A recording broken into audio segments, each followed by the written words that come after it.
MLA Kaushik Reddy and MLA Gandhi వీళ్ళిద్దరు fight చూసిన తర్వాత ఆ ఫైట్ తర్వాత పొలిటికల్ సర్కిల్లో జనాల్లో ఒక రకమైన చర్చ జరుగుతున్నది. ఈ ఎపిసోడ్ అంతా ఎవరికి ప్లస్, ఎవరికి మైనస్? ఇది కాంగ్రెస్‌కి ప్లస్ అవుతుందా? బీఆర్ఎస్‌కి ప్లస్ అవుతుందా? పాడి కౌశిక్ రెడ్డికి ప్లస్ అవుతుందా? గాంధీకి ప్లస్ అవుతుందా? దీని మీద చాలా చాలా విశ్లేషణలు, చాలా చర్చలున్నాయి. నా దృష్టికి వచ్చిన కొన్ని విషయాలు మాత్రం నేను మీ దృష్టికి తీసుకొచ్చే ప్రయత్నం చేస్తా. ఈ ఎపిసోడ్‌లో ముందు నుంచి లాస్ట్ వరకు అన్నీ పరిశీలిస్తే ఎమ్మెల్యేల దుందుడుకు చర్యలు, లేకపోతే వాళ్ళ లాంగ్వేజు, లేకపోతే ఒక పేరుకు గాంధీ పెట్టుకొని ఒక ఎమ్మెల్యే ఇంటికి పోయి దాడి చేసిన ఒక సిట్యుయేషన్ అదంతా కూడా మనకు కనిపిస్తది. నిజానికి ఎమ్మెల్యేలు చాలా అణకువగా, మెలకువగా ఉండాలి. కానీ ఈ ఎపిసోడ్‌లో మాత్రం జరగలేదు. నిజానికి దీనికి ఆద్యం పోసిందైతే ఖచ్చితంగా సీఎం రేవంత్ రెడ్డి గారే అని చెప్పాలి. ఎందుకంటే గాంధీ కాంగ్రెస్‌లో చేర్చుకున్నది ఆయన్నే. కాంగ్రెస్ కండువా ఆయన మెడలో ఏసింది రేవంత్ రెడ్డి గారే. ఆయనకు మళ్ళీ పీఏసీ చైర్మన్ ఇచ్చింది కూడా రేవంత్ రెడ్డి గారే. ఇది స్పీకర్‌కి సంబంధం లేదా అసెంబ్లీకి సంబంధం అని మనం మాట్లాడొచ్చు. కానీ ఈయన పీఏసీ చైర్మన్ తీసుకున్న తర్వాత నేరుగా స్పీకర్ దగ్గర పోలేదు. డైరెక్ట్‌గా రేవంత్ రెడ్డి దగ్గర పోయిండు. పోయిన తర్వాత ఒక స్టేట్మెంట్ ఇచ్చిండు. నన్ను పీఏసీ చైర్మన్‌గా నియమించిన, లేకపోతే నన్ను పీఏసీ చైర్మన్ చేసిన రేవంత్ రెడ్డి గారికి కృతజ్ఞతలు చెప్పేందుకే వచ్చిన అన్నాడు. మరి యాక్చువల్‌గా పీఏసీ చైర్మన్ చేయాల్సింది రేవంత్ రెడ్డి గారు కాదు. పీఏసీ చైర్మన్‌గా చేసినందుకు ఒకవేళ ఆయన బీఆర్ఎస్‌లోనే కనుక ఉంటే ఖచ్చితంగా ఆయన మాజీ ముఖ్యమంత్రి కేసీఆర్ దగ్గర పోవాలి. ఎందుకంటే బీఆర్ఎస్ పక్ష నేత, ప్రధాన ప్రతిపక్ష నేత, ఆ పార్టీకి దక్కాల్సిన పదవి కాబట్టి ఆయన రేవంత్ రెడ్డి దగ్గర పోయిండు. రేవంత్ రెడ్డి దగ్గర కాకుండా కేసీఆర్ దగ్గర పోయి ఉంటే నేను ఇంకా బీఆర్ఎస్‌లో ఉన్నా అని చెప్పుకునే గాంధీకి కొంత కలిసి వచ్చే అంశంగా మారేది ఈ ఇష్యూ. ఎనీవే అయిపోయింది. అయిపోయిన తర్వాత ఇప్పుడు ఏం జరుగుతుంది? ఇప్పుడు కౌశిక్ చీరలు, గాజులు పంపిస్తానని అందరు ఎమ్మెల్యేలకు, పార్టీ మారిన అందరు ఎమ్మెల్యేలకు పంపిస్తానని ఆయన మాట్లాడిండు. తనదైన శైలిలో మాట్లాడిండు. కౌశిక్ ఎప్పుడైనా అట్లాంటి మాటలే మాట్లాడుతూ ఉంటాడు. నెక్స్ట్ గాంధీ ఇంటికి రేపు పోతున్నా, రేపు కండువా కప్తా అన్నాడు. కండువా కప్పాలనుకున్నప్పుడు నిజానికి ఆయన గాంధీ రా మా ఇంటికి రా కప్పుకుందాం అంటే బాగానే ఉండేది. కానీ పోలీసులు వ్యవహరించిన తీరు ఇక ఫస్ట్ నుంచి చూడండి. ఇక్కడ గాంధీ ప్లస్ కౌశిక్ వీళ్ళిద్దరు 2 క్యారెక్టర్స్, ఇద్దరు ఎమ్మెల్యేలు ఇట్లా పెడితే ఉతల పక్క ప్రభుత్వం, ఉతల పక్క పోలీసులు, వీళ్ళిద్దరు దోషులు దీనిలో మొత్తంగా. ప్రభుత్వం ఏం చేసింది? కౌశిక్ రెడ్డినేమో లోపల బంధించేసింది. ఇక్కడనేమో గాంధీకి పోలీస్ ఎస్కార్ట్స్తో ఈయన ఇంటికి పాడి కౌశిక్ రెడ్డి ఇంటికి వచ్చి దాడి చేస్తుంటే కూడా పోలీసులు చూస్తూ ఉన్నారు తప్ప ఏం చేయలేకపోయినారు. ఇదంతా కూడా ఒక ముందస్తు స్కెచ్ లాగా జరిగిందా అనే చర్చ ఒకటి నడుస్తుంది. అయితే ఎంతసేపటికి పాడి కౌశిక్ రెడ్డి సెక్రటరీల మీద మాట్లాడిన మాటలను హైలైట్ చేస్తున్నది కాంగ్రెస్.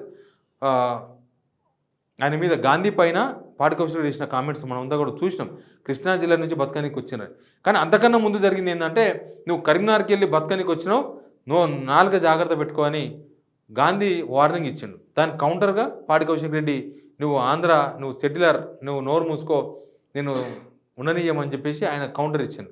ఈ కౌంటర్లో గవర్నమెంటు, పోలీసులు దోషులు వీళ్ళిద్దరు. ఎందుకంటే లా అండ్ ఆర్డర్ను కంట్రోల్ చేయలేకపోయినరు, లేకపోతే కావాలని చెప్పి పాడి కౌశిక్ రెడ్డిని ఇంట్లో బంధించి హౌస్ అరెస్ట్ చేసి ఈయనను మాత్రం వెంబడుండి ఎస్కార్డ్తో పోలీసులతో పాటు వచ్చి అక్కడి నుంచే ఫుల్గా ప్రిపేర్ అయిపోయి కోడిగుడ్లు, టమాటాలు, ఇంకా ఏమేమో రాళ్ళు, రప్పలు అన్నీ తీసుకొని వచ్చారు. అవన్నీ తీసుకొని వచ్చినట్టునే ప్రిపరేషన్గా వచ్చినట్టుగా మనం ఈజీగా అర్థమైపోతుంది. ఎందుకంటే అప్పటికప్పుడు సడన్గా వాళ్ళకు కోడిగుడ్లో టమాటాలు దొరికే అవకాశం ఉండదు. కాబట్టి ప్రిపేర్డ్గా ఇదంతా కూడా ప్లాన్ ప్రకారం జరిగినట్టుగా చాలా క్లియర్గా కనబడుతుంది. ఈ మొత్తం ఎపిసోడ్లో ఈ ఈ సెటిలర్స్ ఇష్యూ చుట్టూ కాంగ్రెస్ తిప్పే ప్రయత్నం చేస్తుంది. సెటిలర్ల ఓట్లు, సెటిలర్ల సీట్లు, సెటిలర్లు, ఆంధ్ర, ఈ విషయాన్ని ఎక్కువగా కాంగ్రెస్ ప్రస్తావిస్తుంది. కాంగ్రెస్ సపోర్టర్స్ మాట్లాడుతున్నారు. అందుకు ఈ ఎపిసోడ్ ఎవరికి లాభం, ఎవరికి నష్టం? ముఖ్యంగా గాంధీకి తీవ్రమైన నష్టం జరిగిందని ఆయన అనుచరులు చెప్తున్నారు. గాంధీ హీరోయిజం చేసింది కదా, ఆయనకేం అన్యాయం జరిగిందంటే, నిజానికి గాంధీ ఎపిసోడ్ను చాలామంది కమ్మ సామాజిక వర్గం సంబంధించిన వాళ్ళు కూడా దాన్ని యాక్సెప్ట్ చేసలేరు. గాంధీ అట్లా పోవలసి లేకుండే పాడి కౌశిక్ రెడ్డి కొత్త ఎమ్మెల్యే, ఆయనకు అవగాహన ఉండి మాట్లాడుతున్నాడో, అవగాహన లేక మాట్లాడుతున్నాడో, లేకపోతే దుందుడుకు చర్యగా మాట్లాడుతున్నాడో తెలియదు. ఆయన పీఏసీ చైర్మన్ తీసుకోవడం తప్పు. ముందు గాంధీ పీఏసీ చైర్మన్ తీసుకున్న తర్వాత ఆ విధంగా ఒక ఎమ్మెల్యే ఇంటికి ఉరికిపోవడం ఇంకొక తప్పు. ఉరికిపోయి రాలేయడం, టమాటాలు వేయడం, కొడుకులు వేయడం ఒక తప్పు. దాన్ని కమ్మ సామాజికకు సంబంధించిన చాలామంది యాక్సెప్ట్ చేస్తలేరు. సేమ్ టైం ఆంధ్రప్రదేశ్ సంబంధించిన ఇంకా చాలా చాలా సామాజిక వర్గాల వాళ్ళు కూడా ఆయనను యాక్సెప్ట్ చేస్తలేరు. ఈవెన్ ఆయన కాన్స్టిట్యూన్సీ షేర్లింగంపల్లిలో కూడా గాంధీ ఆ విధంగా పొయ్యేది లేకుండే, గాంధీ ఎందుకు ఆవేశానికి లోనయ్యిండు, గాంధీ ఎందుకు ఆ పని చేసిండు అని చాలామంది మాట్లాడుకుంటున్నారు. ఇప్పుడు సెటిలర్ విషయానికి వద్దాం. సెటిలర్ల విషయంలో దీన్ని మొత్తం సెటిలర్ అందరికీ ఆపాదించే ప్రయత్నాల్లో కాంగ్రెస్ ఉంది. డైరెక్ట్‌గా సీఎం రేవంత్ రెడ్డే ఈ సెటిలర్ల ఓట్లు కావాలి కానీ సెటిలర్లు ఉండొద్దా ఈడని ఆయన కామెంట్ చేసిండు. అంటే ఈ వ్యవహారం మొత్తం కూడా సెటిలర్ల చుట్టూ తిప్పే ప్రయత్నం ఒకటి నడుస్తుంది. ఇది కాంగ్రెస్ పార్టీ యొక్క రాజకీయ వ్యూహంగా మనం కనిపిస్తుంది. అందుకే అసలు గాంధీకి పీఎస్సీ చైర్మన్ ఇవ్వడం, లేకపోతే గాంధీని ఈయన ఇంటి మీదకి పోయే అవకాశం ఇవ్వడం అంతా కూడా సెటిలర్ల ఓట్ల కోసం సెటిలర్లతో సెంటిమెంట్ గేమ్ ఆడేందుకు కాంగ్రెస్ చేసిన ప్రయత్నమా అనే చర్చ ఒకటి నడుస్తుంది. దానికి అనుగుణంగానే మనకు ఆ పరిసరాలు లేకపోతే జరిగిన వ్యవహారం అంతా కూడా మనకు అట్లే కనిపిస్తుంది. ఇప్పుడు ఈ ఎపిసోడ్ బీఆర్ఎస్కు లాభమా నష్టమా, కాంగ్రెస్కు లాభమా నష్టమా, ఈ రెండు తేలాల్సిన అవసరం ఉంది. నిజానికి 2023 మనకు అసెంబ్లీ ఎలక్షన్ జరిగినప్పుడు ఈ సెటిలర్లందరూ కూడా బీఆర్ఎస్ కోటేసిండ్రు, కాంగ్రెస్ కోటేయలేదు. లోక్సభ ఎలక్షన్స్కి వచ్చేసరికి ఈ సెటిలర్లందరూ కూడా బీజేపీకి ఓట్లు వేసిండ్రు, కాంగ్రెస్ కోటేయలేదు. కాంగ్రెస్కు ఇప్పటిదాకా కూడా సెటిలర్లు ఓటు వేయలేదు. ఎందుకు అంటే రాష్ట్ర విభజన జరగడము, రాష్ట్ర విభజన వాళ్ళు వ్యతిరేకిస్తుండడం, ఇట్లా రకరకాల ఎపిసోడ్లు ఉండొచ్చు.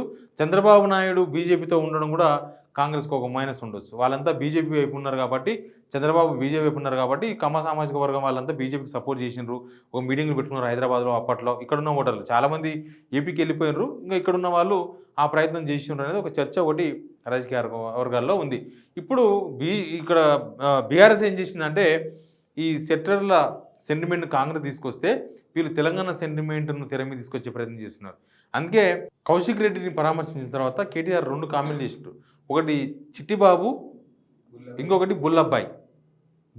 చిట్టిబాబులను చాలామందిని చూసినాం, మాకు కూడా తెలుసు, మేము కూడా ఏం చేయాలి అని కేటీఆర్ మాట్లాడాడు. అంత మాట్లాడినంటే అంతకన్నా ముందు హరీష్ రావు ఎపిసోడ్ ఒకటి మనం గుర్తు చేసుకోవాలి. హరీష్ రావు వాళ్ళని సైబరాబాద్ సిపి ఆఫీస్ దగ్గర అరెస్ట్ చేసి తలకొండపల్లి తీసుకుపోయిన తర్వాత, షాద్నగర్ తలకొండపల్లి తీసుకుపోయినాక బీఆర్ఎస్ కార్యకర్తలు చాలామంది ఆ రాత్రి 11 గంటలకు 12 గంటల టైంలో వేల మంది ఒకసారి జమ అయిపోయినారు. హైదరాబాద్ పరిసర ప్రాంతాల వాళ్ళు, హైదరాబాద్లో ఉన్న చాలామంది బీఆర్ఎస్ కార్యకర్తలంతా వెళ్ళిపోయినారు. ఈ ఎపిసోడ్తోనే బీఆర్ఎస్ కార్యకర్తలు యాక్టివ్ అయిన అనేది బీఆర్ఎస్ వాళ్ళు చేసుకుంటున్న లెక్క. మరి సెటిలర్ల లెక్కలో మీరు మిస్ అవుతున్నారు కదా అంటే ఇది సెటిలర్ల గురించి మాట్లాడిన మాట కాదు.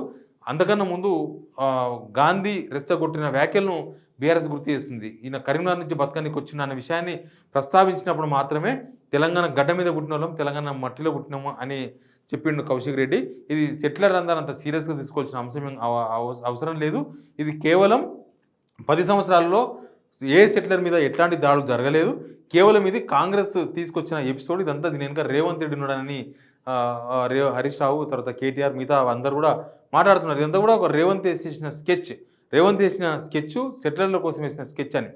బీఆర్ఎస్ ఏమో తెలంగాణ సెంటిమెంట్ను రెచ్చగొట్టే ప్రయత్నం చేస్తుంది, కాంగ్రెస్ ఏమో సెటిలర్లను రెచ్చగొట్టే ప్రయత్నం చేస్తుంది. మధ్యలో మళ్ళీ బీఆర్ఎస్ ఒక సంధి డైలాగ్స్ ఇవన్నీ కూడా మేము సెటిలర్లను ఎప్పుడు ఏమనలేదు, ఈవెన్ కౌశిక్ రెడ్డి కూడా సెటిలర్ని ఏమనలేదు, కేవలం గాంధీని మాత్రమే మాట్లాడండి, ఇది గాంధీ తప్పని చాలా క్లియర్గా కనబడుతుంది అనేది. సో కొంతమంది సెటిలర్ల పేరుతో, సెటిలర్ల సంఘాల పేరుతో బయటకు వచ్చిన వాళ్ళు కూడా చాలా కన్ఫ్యూజ్గా మాట్లాడుతున్నారు. గాంధీని సమర్థించలేకపోతున్నారు, పాడి కౌశిక్ రెడ్డిని టార్గెట్ చేయలేకపోతున్నారు. సోమవారం ప్రెస్ క్లబ్లో ఒక మీటింగ్ జరిగింది వీళ్ళకి సంబంధించింది ఈ సెటిలర్ల పేరుతో. వాళ్ళు కూడా కౌశిక్ రెడ్డి తప్పే, గాంధీ కూడా తప్పే ఉంది దీనిలో, గాంధీ కౌశిక్ రెడ్డి ఇంటికి కూడా తప్పు అని వాళ్ళు కూడా మాట్లాడారు. కాబట్టి సంథింగ్ దీనిలో తెలంగాణ సెంటిమెంటు ప్లస్ ఈ సెటిలర్ల సెంటిమెంటు ఇవన్నీ కూడా ఉన్నాయి. ఎలక్షన్స్ ఇప్పుడు లేవు, దాదాపు సంవత్సరం పైన ఉంది జిహెచ్ఎంసీ ఎలక్షన్. అప్పటి వరకు ఎపిసోడ్ ఎట్లా టర్న్ అవుతుందో తెలియదు. కానీ ఇప్పుడైతే బీఆర్ఎస్ మా కార్యకర్తలు యాక్టివ్ అయినరు, తర్వాత తెలంగాణ అనే ఒక ఎపిసోడ్ని మేము మళ్ళీ ఓన్ చేసుకుంటున్నాం అనే ఫీలింగ్లో వీళ్ళు ఉన్నారు. కాంగ్రెస్ అయితే సెటిలర్లు హట్ అయినరు. దీంతోన ఈ విషయంలో బీఆర్ఎస్కు వాళ్ళంతా గతంలో ఓటేసిన వాళ్ళంతా ఇప్పుడు దూరం అవుతున్నారని వాళ్ళు చెప్తున్నారు. చూద్దాం ఏం జరుగుతుందో. Please subscribe signal TV.